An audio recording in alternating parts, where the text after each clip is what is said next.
ಮುಖ್ಯಮಂತ್ರಿ ಡಿಕೆ ಶಿವಕುಮಾರ್ ಅವರಿಗೆ ತಲೆಬಿಸಿಯಾಗಿರೋದು ಯಾರಿಗೆ ಯಾವ ಖಾತೆಯನ್ನ ಕೊಡಬೇಕು ಅನ್ನೋದು. ರಾಮಲಿಂಗಾರೆಡ್ಡಿ ಅವರು ನಗರಾಭಿವೃದ್ಧಿ ಖಾತೆಯನ್ನು ಕೇಳಿದ್ದಾರೆ, ಆದ್ರೆ ಅದನ್ನ ಕೊಡೋದಕ್ಕೆ ಪಾಸಿಬಲ್ ಇದೆಯಾ ಅನ್ನುವಂತ ಪ್ರಶ್ನೆ.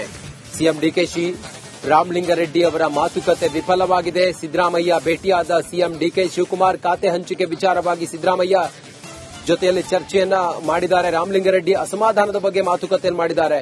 ಸಿದ್ದರಾಮಯ್ಯ ಜೊತೆ ಸಿಎಂ ಡಿಕೆ ಶಿವಕುಮಾರ್ ಅವರು ಚರ್ಚೆ ಮಾಡಿದ್ದಾರೆ. ಡಿಕೆ ಶಿವಕುಮಾರ್ ಅವರಿಗೆ ಹಿರಿಯರಿದ್ದಾರೆ ಕ್ಯಾಬಿನೆಟ್ನಲ್ಲಿ, ಅವರಿಗೆ ಯಾವ ಖಾತೆ ಕೊಡಬೇಕು, ಯಾವ ಖಾತೆಯನ್ನ ನಿಭಾಯಿಸ್ತಾರೆ, ಯಾವ ಖಾತೆ ಕೊಟ್ರೆ ಅವರ ಹಿರಿತನಕ್ಕೆ ಕಮ್ಮಿ ಆಗುತ್ತೆ, ಇದೆಲ್ಲವೂ ಕೂಡ ಬಹಳ ಈಗ ಒಂದು ರೀತಿಯಲ್ಲಿ ಟೆನ್ಷನ್ ಶುರುವಾಗಿದೆ, ತಲೆಬಿಸಿ ಶುರುವಾಗಿದೆ. ಹೀಗಾಗಿ ಡಿಕೆ ಶಿವಕುಮಾರ್ ಅವರು ಸಿದ್ದರಾಮಯ್ಯನವರ ಬಳಿಗೆ ಹೋಗಿ ಸಿದ್ದರಾಮಯ್ಯನವರ ಜೊತೆಯಲ್ಲಿ ಈ ವಿಚಾರವಾಗಿ ಚರ್ಚೆ ಮಾಡಿ ಸಿದ್ದರಾಮಯ್ಯನವರು ಏನ್ ಹೇಳ್ತಾರೆ, ಈ ಅಸಮಾಧಾನವನ್ನ ಸರಿಪಡಿಸೋದು ಹೇಗೆ, ಅಸಮಾಧಾನವನ್ನ ಬಗೆಹರಿಸೋದು ಹೇಗೆ ಅನ್ನೋದ್ರ ಬಗ್ಗೆ ಸಿದ್ದರಾಮಯ್ಯನವರ ಜೊತೆಗೆ ಚರ್ಚೆಯನ್ನ ಮಾಡಿದ್ದಾರೆ ಡಿಕೆ ಶಿವಕುಮಾರ್.